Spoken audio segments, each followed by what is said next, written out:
વિદ્યાર્થી મિત્રો, આજે આપણે સમય સંખ્યાઓ અને અસમય સંખ્યાઓ નક્કી કરવાનું શીખીશું.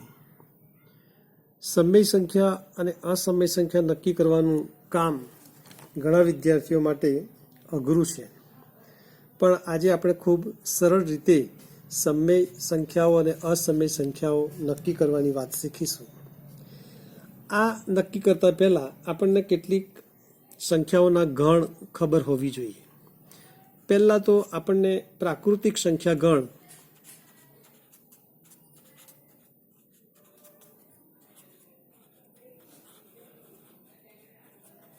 એન વિશે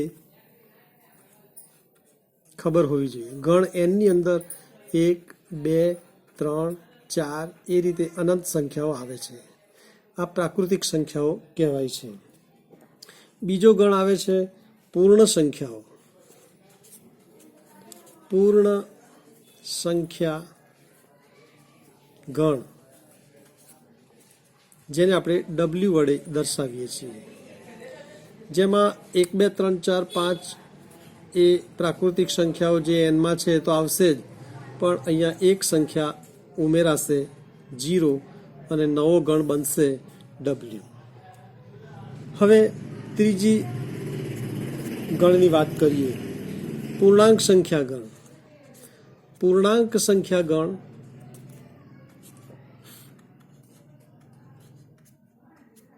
જેને આપણે Z વડે દર્શાવીએ છીએ.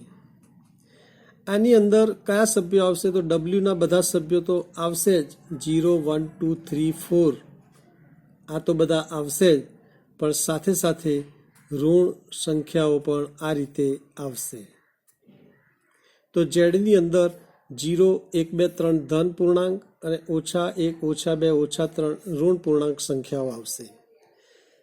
ત્યાર પછી ચોથો ગણ છે સમય સંખ્યા ગણ. સમય સંખ્યા ગણ જેનો સંકેત છે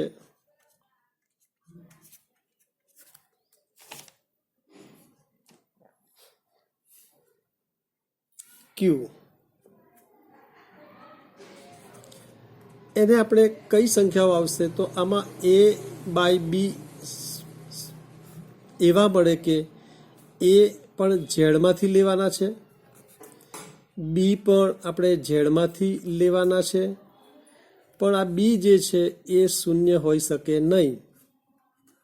આ પ્રકારની જે સંખ્યાઓ છે એ આપણે ક્યુમાં લઈશું. આ રીતે ક્યુની અંદર કયા કયા સંખ્યાઓનો સમાવેશ થાય? તો ક્યુમાં તમામ પૂર્ણાંકો,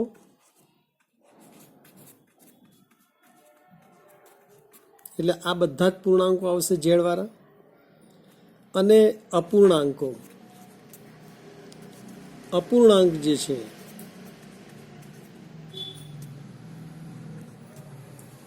એટલે કે જે સમય સંખ્યાઓ છે એવા જે અપૂર્ણાંક છે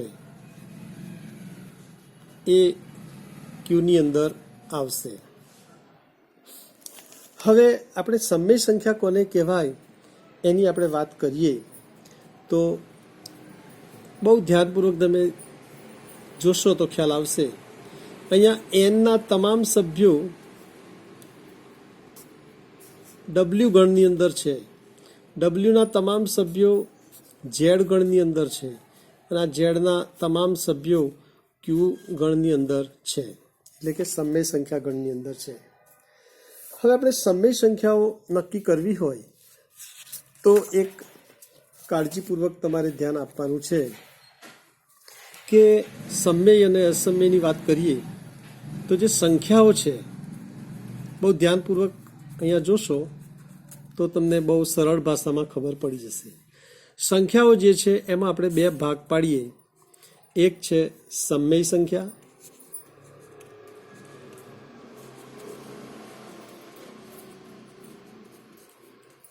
અને બીજો ભાગ પાડીશું અસમય સંખ્યાઓ.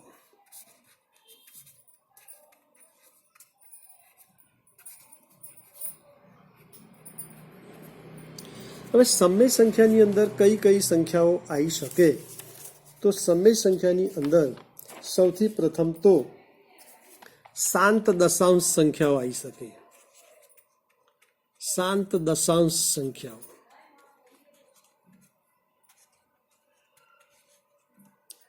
હવે આપણને પ્રશ્ન થાય કે શાંત દશાંશ સંખ્યાઓ કઈ કઈ? તો દાખલા તરીકે ગણ એનની અંદર જે સંખ્યાઓ આવે છે 1, 2, 3, આ તમામ સંખ્યાઓ શાંત દશાંશ સંખ્યાઓ છે. કેમ? તો કે 1 એના આપણે 1.0 લખી શકીએ, 2 છે તો 2.0 લખી શકીએ. તો પોઈન્ટ પછી જે સંખ્યાઓ છે, પોઈન્ટ પછી જે અંક છે એને આપણે ગણી શકીએ છીએ, માટે શાંત દશાંશ સંખ્યા કહેવાય. તે જ રીતે ડબલ્યુની અંદર પણ આ જ પ્રકારની સંખ્યાઓ 0 ઉમેરાઈને આવે છે. તો આ ગણની અંદર આવેલી તમામ સંખ્યાઓ પણ સમય સંખ્યાઓ કહેવાશે. દાખલા તરીકે 3 જે છે એને 3.0 લખી શકીએ, એ શાંત દશાંશ સંખ્યા થઈ, એટલે એ સમય સંખ્યા છે. એટલે કોઈ પણ શાંત દશાંશ સંખ્યા તમે જુઓ એટલે તરત જ તમારે એ સમય સંખ્યા છે એમ કહી દેવાનું છે. ત્યાર પછી 1/4 છે દાખલા તરીકે. તો 1/4 જે છે એને તમે પોઈન્ટમાં ફેરવશો તો 0.25 થશે. 1/2 લખશો તો 0.5 લખાશે. તો અહીંયા પોઈન્ટ પછીના જે અંક આવે છે એ આપણે ગણી શકીએ છીએ, અને એ માટે શાંત દશાંશ સંખ્યા છે. 0.25 શાંત દશાંશ છે, એ રીતે 1/4 પણ શાંત દશાંશ છે, એટલે સમય સંખ્યા છે. ત્યાર પછી અહીંયા એક પોઈન્ટ છે, બીજો અગત્યનો પોઈન્ટ છે કે જે સમય સંખ્યાઓ છે એનો બીજો મુદ્દો છે અનંત અને આવૃત. અનંત અને આવૃત સંખ્યાઓ. અનંત અને આવૃત સંખ્યાઓ કઈ કઈ? તો કે એક વાત આપણે જો સમજીએ તો 0.3333 આ રીતે જતું હોય તો એ સંખ્યા અનંત સુધી જાય છે, અને આવૃત્ત એટલે પુનરાવર્તન થાય છે. આ સંખ્યાને આપણે 0.312 પણ લખી શકીએ. આ સંખ્યા સમય સંખ્યા છે. એટલે કોઈ પણ અનંત આવૃત્ત સંખ્યા હોય, દાખલા તરીકે તમને એવું લખવામાં આવે કે 0.1212, 0.1212 આ રીતે સંખ્યા જતી હોય તો એને આપણે આ રીતે પણ લખી શકીએ છીએ. એ પણ સંખ્યા સમય સંખ્યા છે. કહેવાનો મતલબ એ છે કે આવી અનંત હોય અને આવૃત્ત પુનરાવર્તન થતી હોય એવી તમામ સંખ્યાઓ એ સમય સંખ્યાઓ છે. હવે અસમય સંખ્યા કોને કહેવાય? કે અસમય સંખ્યા એટલે સીધી વાત કે જે સંખ્યા સમય નથી, સમય ન હોય તે સંખ્યાઓ અસમય છે. એના ઉદાહરણ આપણે જોઈએ. અહીંયા અનંત આવૃત્ત સંખ્યાઓ આપણે લીધી સમયમાં, તો અહીંયા આપણે એક શબ્દ તમારે યાદ રાખવાનો છે, અનંત અનાવૃત્ત.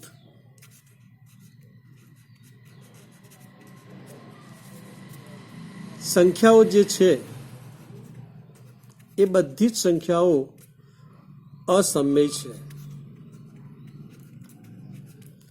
એના ઉદાહરણ આપણે જોઈએ તો અસમય સંખ્યાઓના ઉદાહરણની અંદર કયા કયા આવે? તો અસમય સંખ્યાઓ જે છે એની અંદર આપણે વાત કરી કે અનંત અને અનાવૃત્ત એ સંખ્યા કેવી હોય? તો દાખલા તરીકે તમને અનંત તો હોય, પણ દાખલા તરીકે આવું આપ્યું હોય કે 0.120 12, પછી 120 2 મીંડા, 120 આ રીતે 1 મીંડું ઓર વધારતા જાઓ. તો અહીંયા 12 0 12 0 12 00 12 000 એમ થાય છે. અનંત તો છે પણ એ આવૃત્ત થતી નથી, એકને એક સંખ્યાનું આવૃત્તિકરણ થતું નથી. અહીંયા 0 1 વાર 2 વાર 3 વાર, એટલે આ સંખ્યા અનંત અનાવૃત છે. એ જ રીતે આપણે બીજો એક ઉદાહરણ લઈએ કે 0.350, પછી 35 ઉપર 2 મીંડા, 35 ઉપર 3 મીંડા, આવી રીતે સંખ્યા જતી હોય તો પણ એ અનાવૃત સંખ્યા છે. આ રીતે બીજા ઉદાહરણો જોઈએ તો દાખલા તરીકે વર્ગમૂળ 2, તો એનો જવાબ તમે લાવશો તો એ અનંત આવશે અને આવી સંખ્યાઓ પણ પુનરાવર્તિત થશે નહીં. તો √2 એ પણ અસમય સંખ્યા છે. એ જ રીતે √3, √5, √7, √8, √10, આ બધી જ સંખ્યાઓ એ અનંત અનાવૃત છે, માટે એ અસમય છે. હજી આપણે બીજું એક ઉદાહરણ લઈએ કે દાખલા તરીકે ઘનમૂળમાં 2, ઘનમૂળમાં 3, ઘનમૂળમાં 4, આ બધી સંખ્યાઓ પણ અનંત અનાવૃત હોવાથી એ અસમય સંખ્યાઓ છે. તો મિત્રો તમે સમજી ગયા હશો કે કઈ સંખ્યાઓ સમય છે અને કઈ સંખ્યાઓ અસમય છે.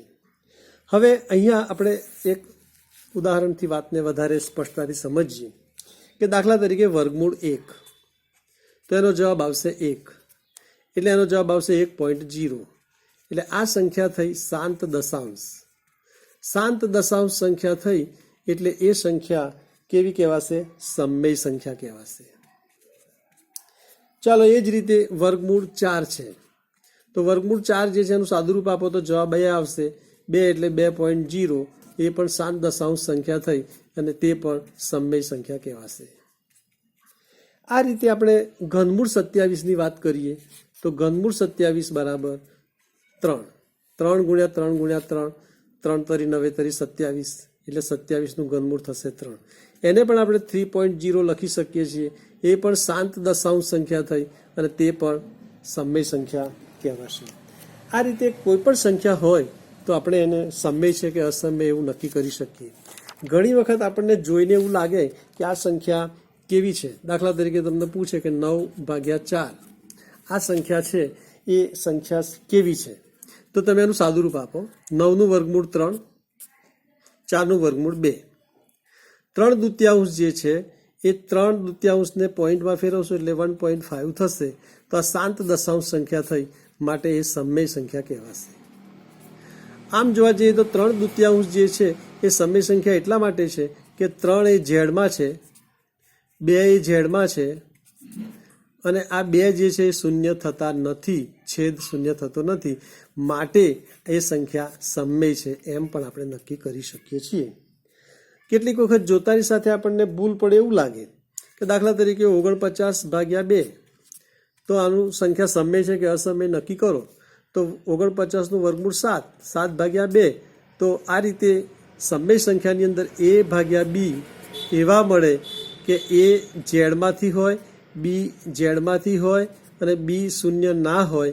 આવો જે ગણ છે એને આપણે સમય સંખ્યા ગણ ક્યુ કહીએ છીએ. તો અહીંયા 7 ઝેડમાં છે, 2 પણ ઝેડમાં છે, 2 0 નથી, માટે સમય સંખ્યા છે એમ આપણે સીધું કહી શકીશું. અને 7/2 જે છે એને આપણે 3.5 પણ લખી શકીએ છીએ, ત્યારે પણ એ સમય સંખ્યા છે એમ કહી શકાય. આવી રીતે કોઈ પણ સંખ્યા આપી હોય તો આપણે નક્કી કરી શકીએ છીએ કે સમય છે કે અસમય. તો વિદ્યાર્થી મિત્રો, આજે તમને સમય અસમય સંખ્યાઓ વિશે પૂરો ખ્યાલ આવી ગયો છે. ધ્યાનથી તમે આ વિડીયોને જુઓ. Thank you very much.